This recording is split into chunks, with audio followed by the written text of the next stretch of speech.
Assalamualaikum warahmatullahi wabarakatuh. Bagaimana kabar teman-teman pada hari ini? Semoga selalu dalam keadaan sehat walafiat. Ada satu pertanyaan dari teman TikTok, yaitu dari Ani. Pertanyaannya, kalau menikah dengan duda anak satu, terus istri barunya punya anak lagi juga, itu gimana bagi warisannya, Pak? Ya, terima kasih atas pertanyaannya. Saya akan mencoba menjawabnya. Untuk pembagian warisannya mungkin secara Islam maupun secara perdata.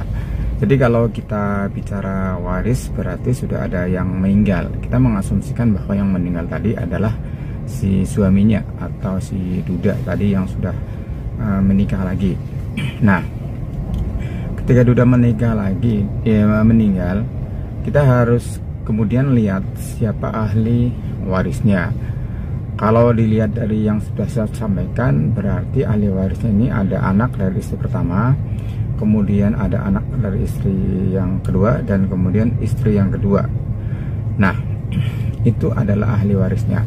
Tidak menyampaikan masih ada ayahnya apa enggak atau ibunya. Ini juga ahli warisnya. Kalau memang masih ada, maka secara Islam ayah dan ibunya masih bisa dapat.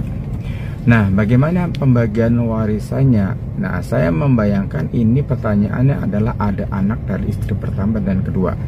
Teman-teman semuanya, di dalam pembagian warisan perlu kita ketahui bahwa anak baik dari istri pertama maupun istri kedua, misalkan juga ada istri ketiga itu adalah tidak ada bedanya di dalam pembagian warisan.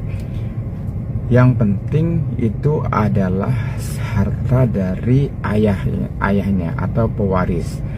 Jadi pembagiannya nggak ada perbedaan, misalnya anak istri pertama lebih besar, anak istri kedua lebih kecil, tidak seperti itu. Jadi hanya dibagi antara laki-laki dan perempuan. Kalau secara Islam ya, kalau misalnya dalam pembagian warisan itu laki-laki 2 bagian dan perempuan adalah 1 bagian. Nah, sekarang kita simulasikan ya, misalnya ya, bahwa si harta ayahnya ini atau suaminya ini adalah 100 juta. 100 juta ini kita mengasumsikan bahwa sudah selesai urusannya ketika dengan istri pertama ya. Istri pertama harus sudah selesai dulu pembagian hartanya, misalkan istri pertama misalkan ada cerai misalkan, berarti sudah ada gonong gini dulu. Nah, ini bersih punyanya si duda tadi, bersih punya duda tadi dari pernikahan pertama dan pernikahan kedua misalnya 100 juta. Nah, untuk janda ini tadi yang janda dan istri kedua itu adalah, kalau secara Islam itu mendapatkan 1/8 karena ada anak. Kalau tidak ada anak, maka mendapatkan 1/4. Itu secara Islam. Kemudian dari 100 juta itu sudah dikurang 1/8 dan sisanya adalah dibagikan kepada anak. Nah, anak dari istri pertama dan istri kedua kembali tidak ada bedanya, tinggal perempuan atau laki-laki. Nah, kalau misalnya ada laki-laki, ya berarti laki-laki mendapatkan 2 bagian.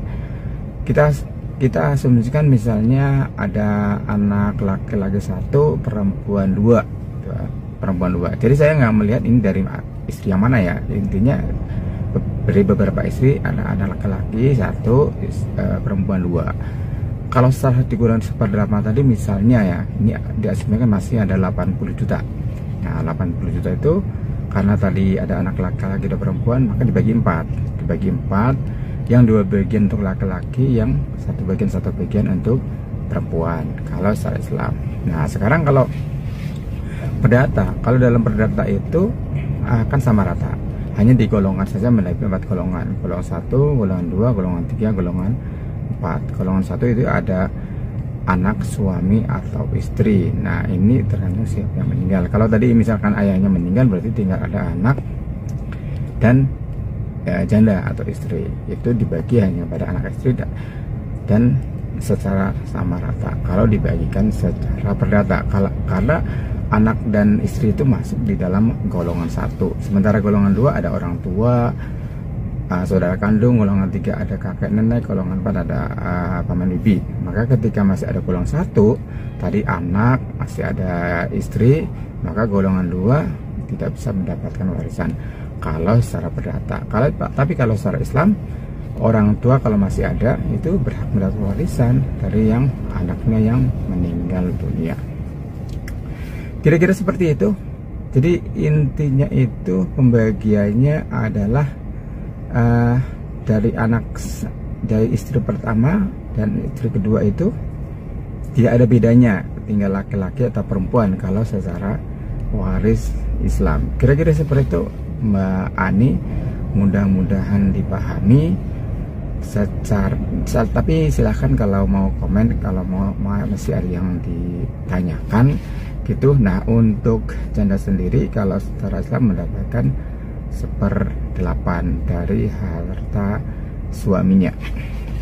Terima kasih, mohon maaf kalau ada kata-kata yang salah. Silahkan like, follow TikTok ini, subscribe di channel saya SDY Channel. Di situ banyak terkait dengan masalah hukum. Silahkan kalau mau ada yang ditanyakan, saya akan membalas semua komentar yang masuk ke dalam kolom komen YouTube saya. Terima kasih. Assalamualaikum warahmatullahi wabarakatuh.